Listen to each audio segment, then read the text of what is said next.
Hi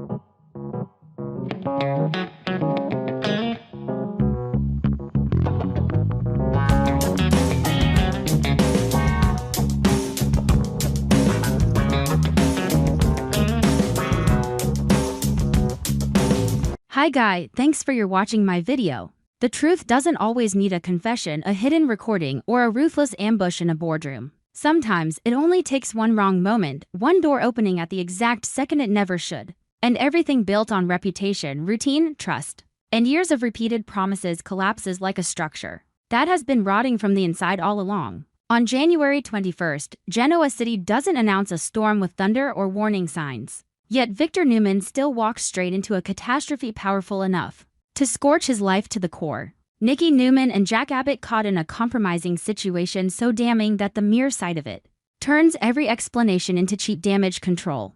To Victor, betrayal isn't simply an action. It's a declaration. It's a challenge aimed at the very territory he has always considered unquestionably his family, his name, and the absolute control he believes he earned with blood and force of will. That moment doesn't feel like an ordinary scandal. It lands like a freeze frame of humiliation. An image Victor can't erase even if he shuts his eyes and tries to breathe through it. He stands there like a predator who just discovered the prey didn't merely stray from the pack, but willingly walked into the enemy's den. What he sees doesn't just strike at the pride of a husband. It ignites the war instincts of a man who has spent his entire life refusing to be placed in a weaker position. The most brutal part isn't the sting of being deceived, it's the sensation of being dismissed. In Victor's world, everything has a price, everything can be bought, and every silence can be weighed like currency. But this scene forces him to confront something money and power can't retrieve: his dignity, and his belief that Nikki belonged to him in a way no one else was ever allowed to touch.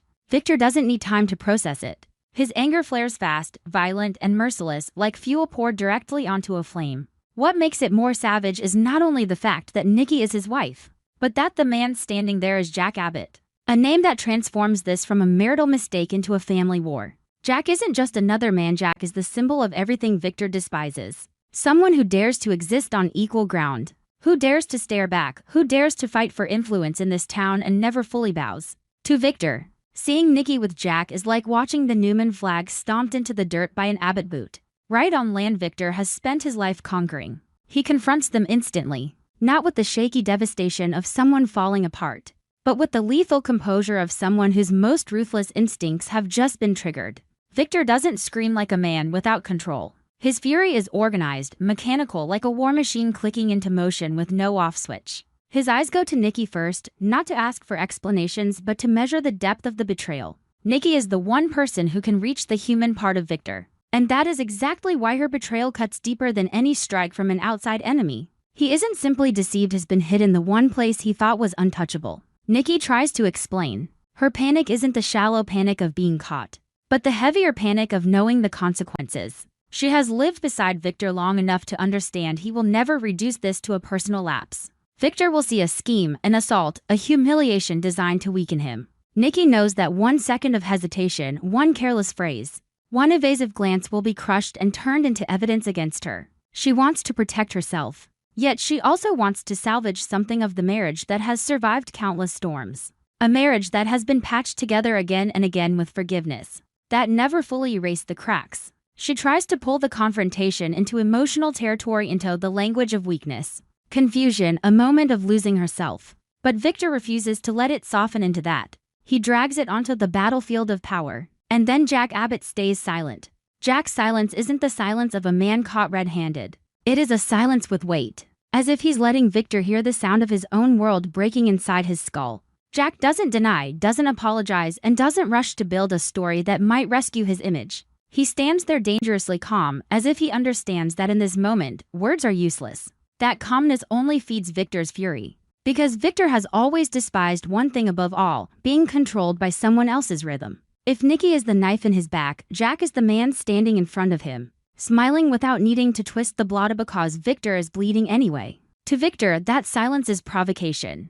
It says Jack isn't afraid. It says Jack knows exactly what he's doing. It says Jack doesn't consider Victor a threat big enough to require explanation. But underneath that, Victor feels the silence as something darker, a locked door hiding a bigger secret. Jack not speaking doesn't mean Jack has no answers.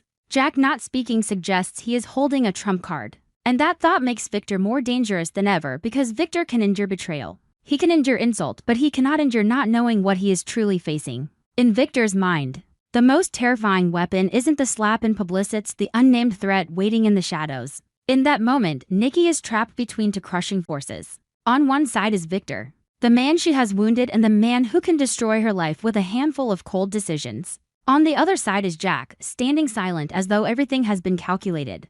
As though the chaos is part of a larger design. Nikki tries to reclaim control, but she realizes the fight no longer belongs to emotions. She can explain her choices, but she cannot rewrite the image Victor already witnessed. And in Victor's mind, that image has become fact. For him, Nikki hasn't just done something wrong, she has chosen the wrong side. Whether she admits it or not.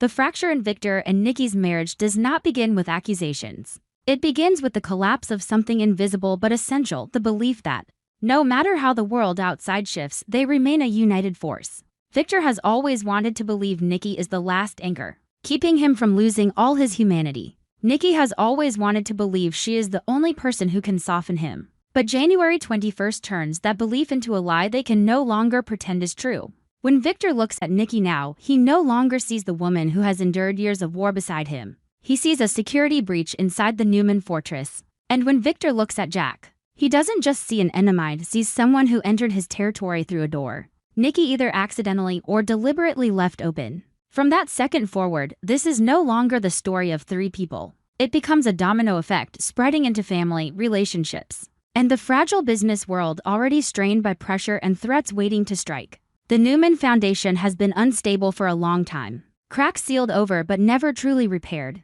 And now it takes another blow that makes the entire structure tremble. Victor isn't only afraid of losing Nikki, he's afraid of losing the image of invincibility he has spent decades building. He knows that if this becomes public, the entire city will start to see the Newmans as a family that can be destroyed from the inside. And Victor understands, better than anyone, that power is not just money and assets. Power is fear. The fear people carry when they speak his name. The moment that fear turns into pity or mockery, Victor sees it as humiliation he will never forgive. Nikki is drowning in guilt and confusion. She knows Victor can be controlling. She knows she has endured years of pressure and sacrifice and silence. But no matter how many reasons she tries to use as armor, she cannot deny she struck Victor at his most vulnerable point. She never wanted to hurt him like this. Yet part of her is exhausted from always being forced into the role of the woman who saves Victor from himself. She is torn between begging for forgiveness and demanding to be seen as a person who is allowed to fall apart, who is allowed to make the wrong decision. But Nikki also knows Victor does not allow that kind of weakness to exist without punishment. Meanwhile, Jack Abbott becomes the most dangerous question mark of all. His silence not only drives Victor closer to violence, it terrifies Nikki too. Because Nikki knows Jack isn't naive. Jack isn't the type of man who walks into scandal without understanding the fallout. He stays silent like someone who holds the advantage. He might be provoking Victor, or he might be hiding a larger truth. Something capable of flipping the entire narrative if revealed at the right time. His silence creates a vacuum where everyone fills the emptiness with the worst possible assumptions. And in Victor Newman's world, the worst assumption is often the one that triggers the fastest retaliation. Victor begins to see everything strategically. If Nikki and Jack were caught, was it simply a mistake or a trap? Victor has always believed enemies do not act randomly. He starts asking himself what Jack truly wants. A blow to Victor's pride? A psychological sabotage meant to distract Victor from business decisions? Or is Jack hiding a more dangerous objective? With Nikki either an unwilling pawn or a complicated ally? Those questions keep Victor awake because they make him feel surrounded inside his own home. And when Victor feels surrounded, he strikes first. This scandal also drags the Newman-Abbott war into a new level of brutality. Before, the battle could be framed as corporate rivalry, power plays, public reputation. Now it has become deeply personal. Victor doesn't just want to beat Jack in the boardroom, wants to crush him everywhere. To Victor, this is a chance to remind the Abbotts that no one touches what belongs to Newman without paying the highest price. And yet if Jack truly holds a secret trump card, then this silence may be his own declaration of a quiet promise that the Abbotts no longer fear the Newmans the way they once did. Nikki realizes she may have become the spark that sets off a war she cannot control. She fears Victor will do something unforgivable. She fears Jack will use this moment to manipulate the battlefield and trap her in the role of an irredeemable traitor. She fears the Newman family will collapse not because enemies attack from the outside, but because they tear each other apart with pride and hatred. The instability that already existed inside this family is now magnified, like a cracking glass struck one final time until it spreads beyond repair. The more Jack refuses to speak, the more the darkness thickens. A man who can stand in the path of Victor's rage without flinching is either a fool or someone who has prepared for every consequence. Nikki looks at Jack and realizes she may not understand him at all. Victor looks at Jack and cannot tolerate the idea that something is happening behind his back, that he hasn't yet dragged into the light. And Genoa City, where whispers move faster than truth, only needs one distorted glance to turn this into a blade aimed at all three of their reputations. The most terrifying truth is that from this moment, nothing can return to what it was. Even if Nikki tells the whole story, even if Jack finally explains, the wound exists. Being caught once is enough to redefine trust forever. Victor will never look at Nikki with the same certainty again. Nikki will never believe Victor's forgiveness comes from love rather than power. Jack will never be able to stand outside this war as a mere business rival. Everything becomes more complex, layered, and poisoned by suspicion. And inside that suspicion, the business world begins to feel the shockwaves too. Victor Newman is a man who makes the hardest decisions when he is wounded. And those decisions rarely stay confined to his private life. A family betrayal can become a corporate retaliation. A marital crisis can become a hostile strike. Victor may use his power to punish, to humiliate, to force Jack Abbott to bleed in the language of money and legacy. But the more Victor retaliates, the more he exposes something he hates to admit, that he has been shaken, that he has a weak point, that emotions can still reach him. And once that weakness is visible, other enemies will smell blood and move in. Nikki knows it. That is why her fear is not only for her marriage but for the entire Newman empire she has protected for so long. Jack's silence becomes the center of every suspicion. It begins to feel less like provocation and more like a promise. It suggests he holds something bigger, something capable of breaking Victor completely. Nikki wonders if Jack is waiting for the perfect moment to reveal it, and if that moment comes, she has no idea where she will stand in the ruins. Victor, meanwhile, refuses to wait. He despises being forced into a passive position. If Jack is hiding a secret, Victor will rip it out no matter what boundaries he has to cross. Tension settles over everything like cold fog. It clings not only to the room where they were caught, but to every hallway of the Newman household. To every meeting, every phone call, every silence between Victor and Nikki afterward. Nikki feels her marriage balancing on the edge of a cliff. And the most frightening part is that she cannot tell if she still wants to pull it back, or if she is simply terrified of what happens when it finally falls. Victor feels betrayed in a way he cannot forgive. Yet he also feels something he hates more than rage, pain. The pain of realizing the one person who could soften him has stabbed the exact place he tried hardest to protect. This story doesn't end with an apology or someone walking away. It ends with a door opening to war. Victor will not allow this to pass as a scandal, he will turn it into a warning. And Jack, with that unsettling silence, seems to be holding something back, a truth waiting just beyond the surface. A truth that could push the new man about rivalry past the final line at the exact moment Victor believes he is ready to destroy his enemy. And when Victor finally turns and walks away, his eyes hard as steel, Nikki understands the most terrifying part is not what Victor saw on January 21st. The most terrifying part is what Jack Abbott still hasn't said. Because that silence no longer feels like refusal, it feels like a countdown. A promise that the shock of January 21st is only the opening strike. And the trump card Jack is holding will not just shatter Victor and Nikki's marriage. It may ignite a war that burns both families to the ground. Some tragedies in Genoa City don't need gunshots, car crashes, or courtroom explosions to become disasters. Some tragedies only need the truth to be exposed at the worst possible moment. Right in the middle of a family that has survived for years behind a polished, disciplined, expensive facade. And for the Newmans, the shocking revelation of Nikki's non-romantic but deeply compromising connection to Jack Abbott is exactly that kind of catastrophe. It doesn't kill anyone instantly, but it erodes everything's relentless lie until the people at the center of it realize what's dying isn't just a marriage or a reputation, but the fragile sense of safety they kept pretending still existed. What haunts me most about this storyline isn't the scandal itself, but the uncomfortable truth underneath it. In a family like the Newmans,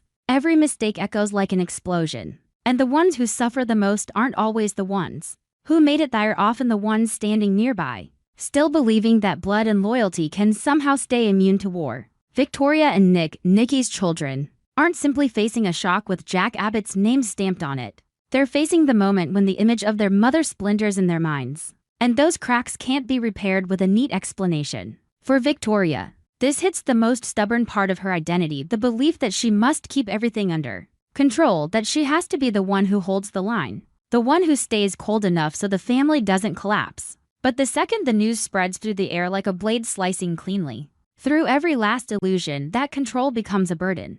Victoria was already stretched thin, wound tight by her anger at Billy over his moves at Chancellor Winterspeed power plays, shifting alliances, and the kind of corporate tension she treats like life or death. Then the Nikki and Jack bomb drops, and it feels as if Victoria crosses a line from stress to dangerous.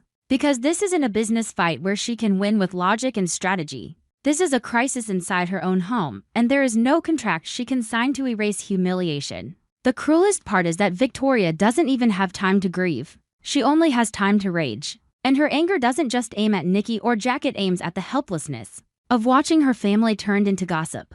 For Victoria, the Newman name isn't an abstract concept. It's something she has protected for years with hard choices, with sacrifice, with loneliness, with the willingness to be hated so the empire could remain standing. She has stood beside Victor even when he was impossible to tolerate, because she believed the legacy demanded it. So when Nikki is tied to Jack romantic or note, Victoria experiences it as a slap across the face. A slap that stings even more because it comes from the woman she trusted most, not to expose their family to shame. And I can't help but feel a sharp ache for Victoria here, because the strongest people are often the ones least allowed to break. They're pressured to respond, to decide, to stay right and composed even while something inside them is falling apart. Nick reacts differently. Nick doesn't explode like Victoria. He collapses quietly, like someone forced to stand between two cliffs where stepping in either direction means betraying a part of his own heart. Nick is already fighting a weakened health condition, and there's always been something painfully human about his exhaustion, the kind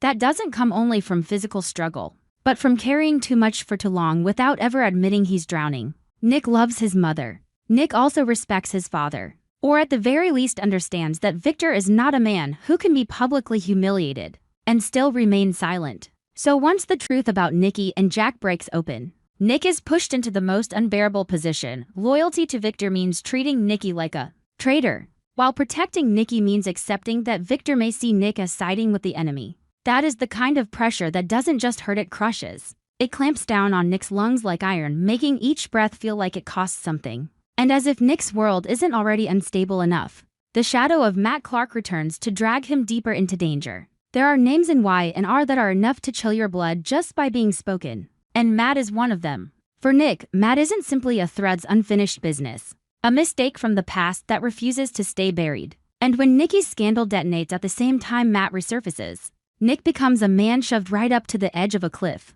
forced to make choices he would never want to make under normal circumstances. Nick is in that state I think so many viewers understand on a personal level. When everything collapses at once, you can't even separate the big problems from the smaller ones anymore. Everything becomes disaster. Everything becomes pressure. Everything becomes a storm. And eventually, even the strongest heart starts to break. While Nikki's children stagger under the shockwave, Victor Newman becomes the firestorm itself. Victor isn't simply angry, he feels betrayed in a way he considers unforgivable. To him, Nikki's connection with Jack is not just a marital wound. It's about power, reputation, territory. And because Jack Abbott is involved, it ignites a feud that has never truly died. Victor swears he will protect the family's honor at any cost. And that vow doesn't sound like devotion anymore. It sounds like a sentence, a punishment waiting to happen. Sometimes I wonder what Victor fears more, losing Nikki or losing his position. But in Victor's world, those things are fused together. Nikki is his wife, yes, but she is also proof that he can still hold the most valuable part of his life in his grasp. Once that proof cracks, Victor strikes like a man fighting for survival. But what makes this storyline even more painful, more bitter, is that the crisis doesn't end with Victor and Nikki. It slices straight through the bond between Victoria and Nick and forces them into a fierce conflict over how to handle Nikki and Jack. This is the detail that gives the story its sharpest weight. A family can survive scandal if they remain united, but a family truly collapses when the children turn on each other. Victoria and Nick aren't naturally enemies, yet pressure, fury, and their different ways of loving their mother turn them into opponents. Victoria may believe the only way forward is strength, distance, consequence, brought the Newman name at all costs. Nick may believe their mother cannot be discarded like broken property. that Nikki deserves to be heard, that family can't survive on punishment alone. To different forms of love, and sometimes that difference is the deadliest thing of all, because love becomes the reason they hurt each other. The fracture between Victoria and Nick isn't just a fight. It's the collapse of the belief that they are still teammates. In a crisis, most people run toward their siblings as their last shelter. But here, siblings become mirrors reflecting differences that can't be reconciled. Victoria looks at Nick and may only see weakness, someone who can't be ruthless enough to protect the family. Nick looks at Victoria and may only see coldness, someone turning into Victor, willing to cut emotional ties just to preserve pride. The truth lives somewhere in the middle, but neither of them is calm enough to touch it. And what hurts most is realizing this. Sometimes people don't lose their family because of outside enemies, they lose it because they can no longer speak the same language of love. Billy gets pulled into the crisis as collateral damage, even if he's not at the center. But Billy has always been that kind of character in a storm. He may not ignite the fire, but his presence makes the chaos harder to contain. Victoria is already furious at him over his moves at Chancellor Winters. And once the Nikki scandal erupts, the pressure on Victoria becomes so intense that Billy becomes the easiest target for her frustration. I don't need to add anything new to see what's already there. Billy and Victoria are complicated, raw, unfinished. And when Victoria feels humiliated and out of control inside her own family, she becomes even less tolerant of anything or anyone while makes her feel unstable. Billy becomes the embodiment of the mess she despises, and that only multiplies the problems between them, widening the emotional distance they never truly managed to close. But at the heart of all this, the center that keeps bleeding is Nikki. Nikki, the woman who has weathered every storm beside Victor, now stands inside a hurricane she may never have imagined she would create. Nikki painfully confesses the real motives behind her connection to Jack, and that confession stuns her children. The most haunting part isn't what her reasons are, it's the simple fact that once she says them out loud, everyone is forced to realize something they never wanted to see. The mother they love may have been carrying emptiness and longing they never noticed. Maybe Nikki never wanted to destroy her family. Maybe she only wanted to cling to something that reminded her she was still herself, not a symbol, not Mrs. Newman, not a reflection of Victor's shadow. But no matter what her motivation is, the consequences remain the same. The truth is out, and no one in the Newman family escapes it without injury. What makes Nikki especially heartbreaking is that there is no way for her to speak correctly. If Nikki stays silent, she's accused of hiding. If she confesses, she's accused of shattering the family. If she cries, she's weak. If she stays composed, she's cold. In a family like the Newmans, people aren't only judged by what they do, they are judged by how their actions damage the image. Nikki may be hurting for Victor and hurting for her children, but she's also hurting because she's realizing that love in this family often comes with conditions. It exists as long as you don't embarrass them, and that is a brutal reality. It catches in my throat because Nikki may have lived for years inside a golden cage, loved, but also imprisoned by expectations she could never fully satisfy.